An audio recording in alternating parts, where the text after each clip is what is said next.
Welcome to Smart Wealth with Joshua. Your daily stock analysis and catalysts talk.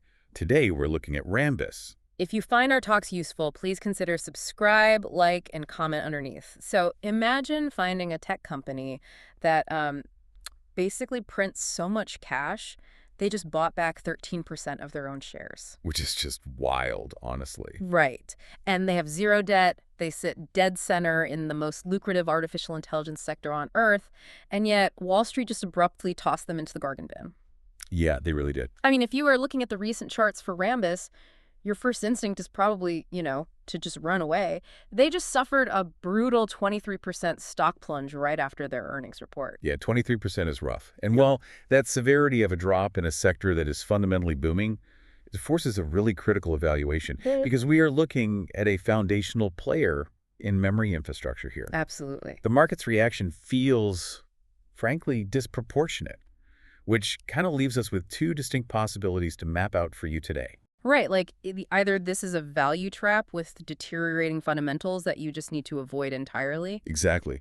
Or the market just completely mispriced a highly asymmetric, wealth-building entry point. So to figure out which one it actually is, we really need to completely isolate the actual financial health of this business from the current emotional panic on the charts.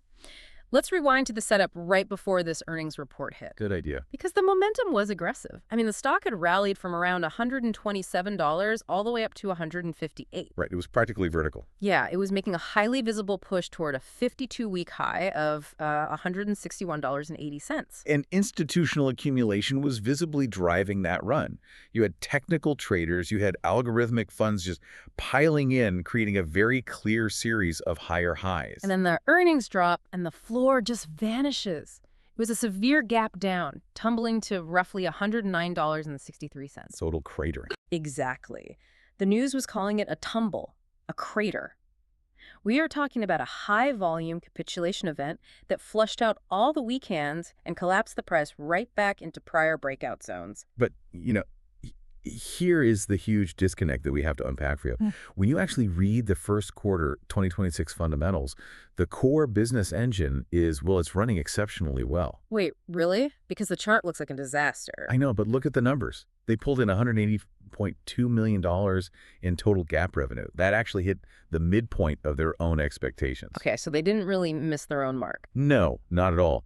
But the metric that matters far more than the top-line revenue is their non-GAAP operating margin. That came in at a massive 42%. Let's hover on that 42% margin for a second because, in the hardware and semiconductor space, keeping almost half of every single dollar you make is incredibly rare. It's unheard of for traditional hardware, but it speaks to the mechanics of their business model, right? They aren't just fabricating, low-margin hardware components in a factory.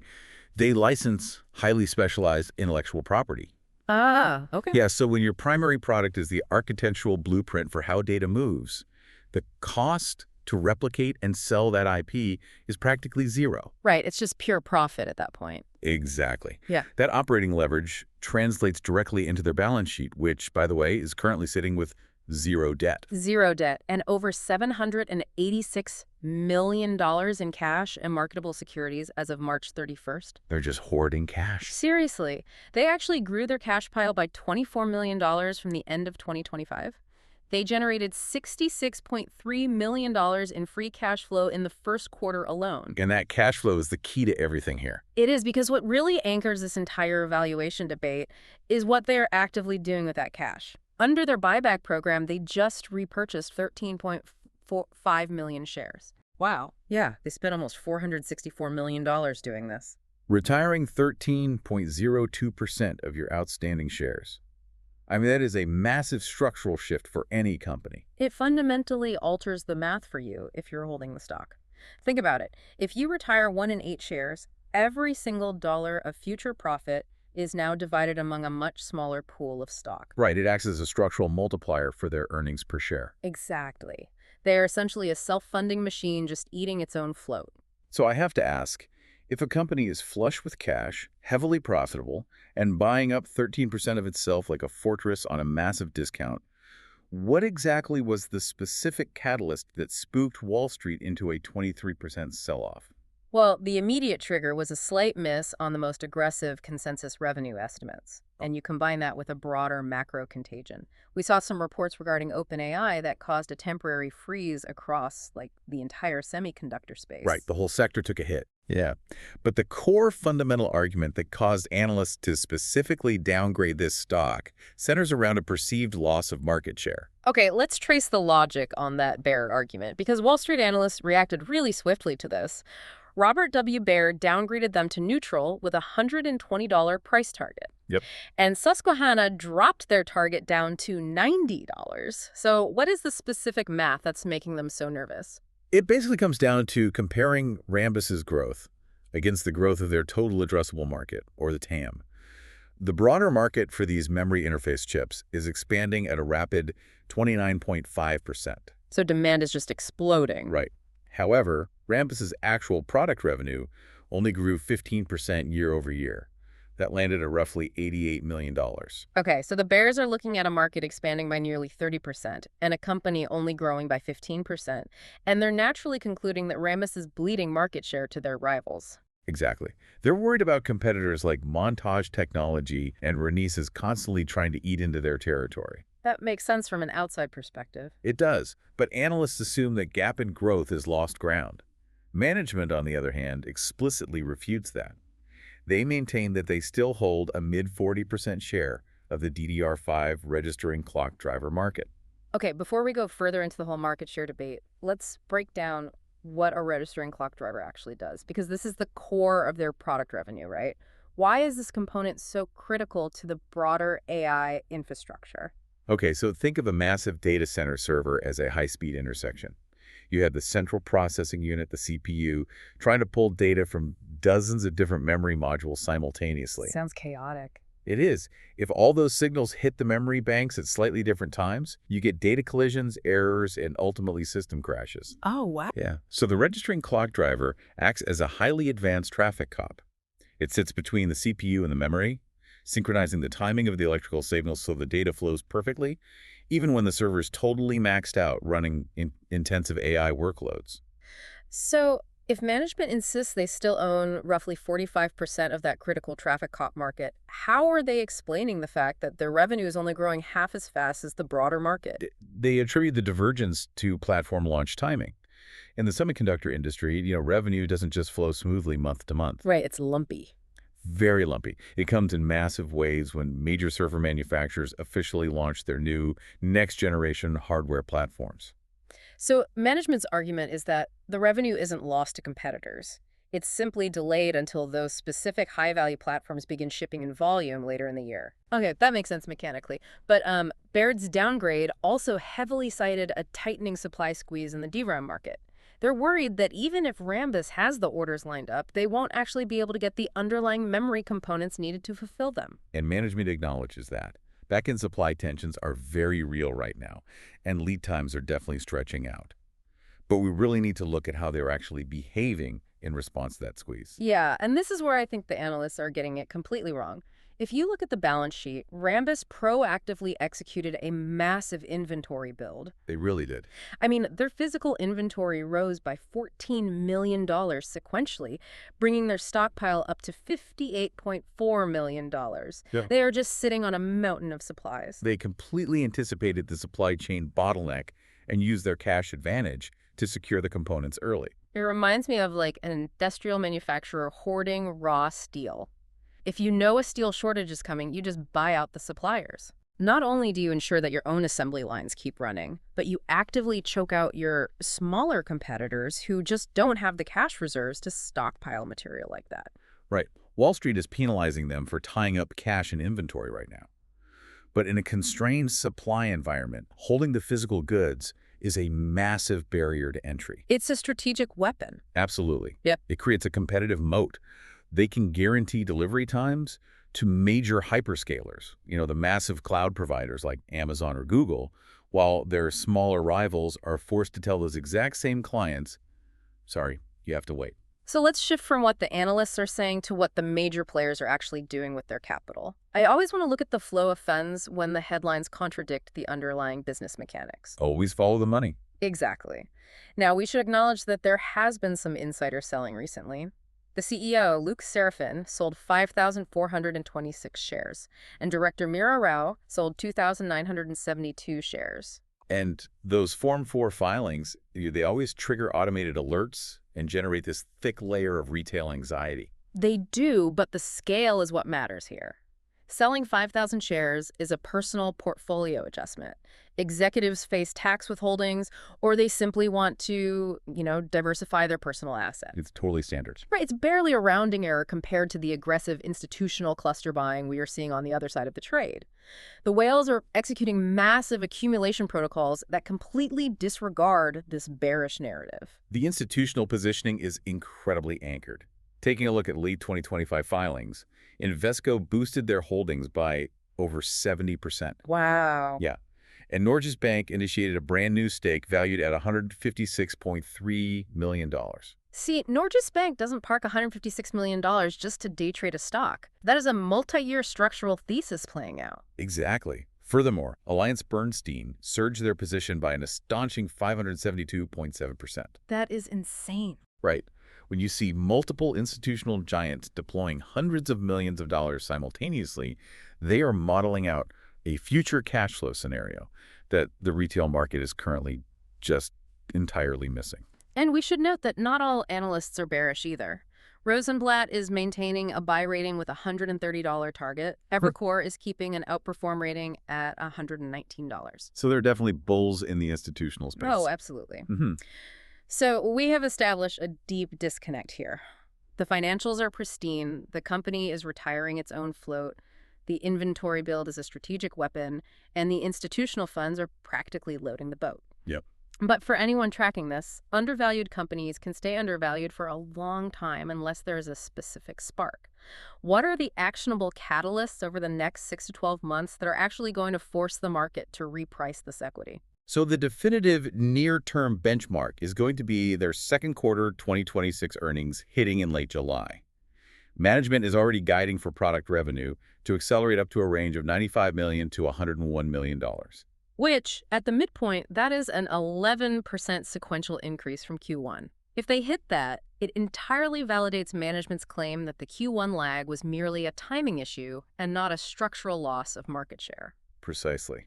And the market is currently expecting $2.49 in earnings per share for the full year. So the guidance provided in July will heavily dictate how institutional algorithms re-rate the stock.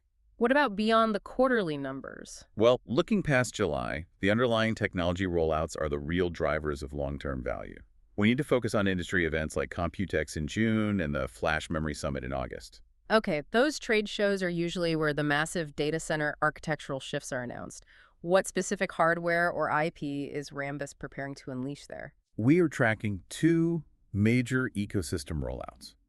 The first is their SOCAMM M2 LPDDR5X server module chipset. Okay, let's translate the acronyms there because the mechanics of this are genuinely fascinating. LPDDR5X is traditionally low-power memory used in mobile phones to save battery life. Right. So why is Rambus suddenly building chipsets to put mobile memory into massive AI data centers? Because it solves the electricity crisis in modern AI data centers. Pumping power into tens of thousands of GPUs generates just a staggering amount of heat, and it consumes unsustainable amounts of electricity. It's a huge bottleneck. Exactly. So by engineering a way to utilize low-power memory architecture at server-grade performance levels, Rambus allows data centers to drastically reduce their thermal footprint and their power costs, all without sacrificing speed. That's brilliant. The SOCAMM M2 chipset manages that incredibly complex data flow. So that immediately makes them a critical vendor for literally any hyperscaler looking to manage their energy bill. Without a doubt. Yeah. And you mentioned earlier there was a second major rollout we're tracking. Yes, the upcoming MRDMIME platform ramp. Ah, right. Let's break down MRDM because this directly addresses the whole memory wall concept we constantly hear about in AI infrastructure. The memory wall. That's the physical bottleneck of artificial intelligence, isn't it? Yeah, exactly. We are currently manufacturing GPUs that process data at just mind-bending speeds. But those processors are frequently left sitting idle. They're just waiting for data to travel from the memory banks. Which is incredibly inefficient. If your multi-million-dollar AI cluster is just sitting there waiting for data, you are literally burning capital. Exactly. So MRDM stands for multiplexed rank dual inline memory module. And how does multiplexing actually solve that bottleneck? Okay, imagine a massive factory that needs a constant supply of materials, but there is only a single-lane road connecting the warehouse to the factory floor. The road is the bottleneck. Right. So what an MRDIMM does is essentially take two separate memory lanes, utilize a specialized data buffer to stack their data streams together, and then blast them down a single ultra-fast pipeline simultaneously. Oh, wow. So it effectively doubles the bandwidth flowing to the GPU without requiring the industry to invent an entirely new classification of memory chips. You nailed it. And Rambus is providing the critical IP and the data buffers that make that multiplexing possible. They aren't just selling a basic commodity chip anymore. Yeah. They are embedding complex silicon IP directly into the subsystem of the server. Right. They are offering HBM4E memory controllers and new PCIe retimers. Let's clarify the function of that PCIe retimer, actually, as it's another critical piece of their transition to premium IP. Sure, go ahead. So, as data signals travel across the physical distance of a server motherboard, the electrical signal naturally degrades and becomes really noisy. Which causes errors. Right. A retimer chip intercepts that degrading signal, cleans out all the noise, and rebroadcasts a perfect full-strength signal to its destination. It ensures zero data loss between the CPU and external accelerators. So by providing these foundational IP blocks, the memory controllers, the retimers, the multiplexing buffers, they essentially secure what the industry calls Tier 1 design wins. Integrating your intellectual property at that foundational level creates an incredibly sticky revenue stream. This is the real mechanism of their competitive moat. When a hyperscaler integrates Rambus's controller IP, it's baked directly into the custom silicon architecture of their motherboards. You can't just swap it out like a light bulb if a cheaper competitor comes along. No, not at all. If a cloud provider wants to rip out Rambus, they would have to completely re-architect the fundamental blueprint of their servers, which means millions of dollars in engineering costs and a massive delay in deploying their AI infrastructure. The switching costs are just astronomically high. Once they are designed into a hardware generation, they are completely entrenched for the entire multi-year lifecycle of that platform. And speaking of being deeply entrenched, this unique IP portfolio brings us to a layer of unconfirmed market chatter that is heavily influencing the upside potential here. The rumor mill. The rumor mill always activates when a company with this much cash and IP takes a sudden dip. What is the street discussing right now? Well, given their debt-free balance sheet and the fact that their IP is becoming an absolute prerequisite for next-generation AI servers, there are highly speculative rumors regarding potential M&A interest. Oh, really? Yeah. Strategic buyouts or deep partnerships are being discussed by analysts as a distinct possibility. Furthermore, there is chatter regarding major hyperscaler design wins for that MRDIMM platform potentially being announced much earlier than the expected late 2026 timeline. Wait, if an accelerated design win is announced, that would force institutional models to instantly pull forward all their revenue assumptions. Exactly. The entire valuation math changes literally overnight. It creates a scenario where the stock could re-rate violently to the upside. Because when you connect all these elements, a heavily discounted equity, a massive 13% share buyback that artificially raises the EPS floor, an aggressive inventory strategy choking out rivals, and a cluster of high-impact technology ramps hitting over the next 6 months. I mean, you are looking at a textbook setup for a swing or a position trade. It really is. Yeah. But it requires you to completely ignore the emotional panic of the 23% drop and look directly at the mechanics of the business. Which is hard to do when the chart looks that bad. Very hard. Okay. But I want you to consider a broader macroeconomic shift playing out in the market right now as you evaluate this setup. Over the last 2 years, we watched the initial phase of the AI hype cycle. Right, where any software startup with AI in its pitch deck saw its valuation skyrocket. Exactly, regardless of whether it actually generated a single dollar in profit. The market was just funding concepts and promises. But as this technology cycle matures, we are inevitably going to witness a massive sector rotation. Institutional capital is going to demand actual, verifiable profits. Makes sense. The free money phase ends. Exactly. We are going to see a pivot away from the unprofitable AI concept stocks that are just burning cash and a massive rotation toward foundational, cash flow generative infrastructure plays. Basically, we're moving from the software hype phase into the physical bottleneck phase. The companies that build the actual plumbing, the data traffic cops, the retimers, the memory highways, they are the ones who get paid regardless of which AI software company eventually wins the race. The physical infrastructure layer is where the predictable cash flow resides. The company's hoarding cash, boasting 42% operating margins, and confidently buying back their own stock, they're positioning themselves as the ultimate long-term benefactors of this cycle. Yeah, if a company is actively buying up 1 in 8 of its own shares while the market panics and sells them off at a discount, you really have to ask yourself if management simply understands the strength of their own technology better than the algorithmic traders do. Usually they do. Exactly. Navigating these types of severe market disconnects requires patience, mechanical analysis, and, as always, your own rigorous due diligence.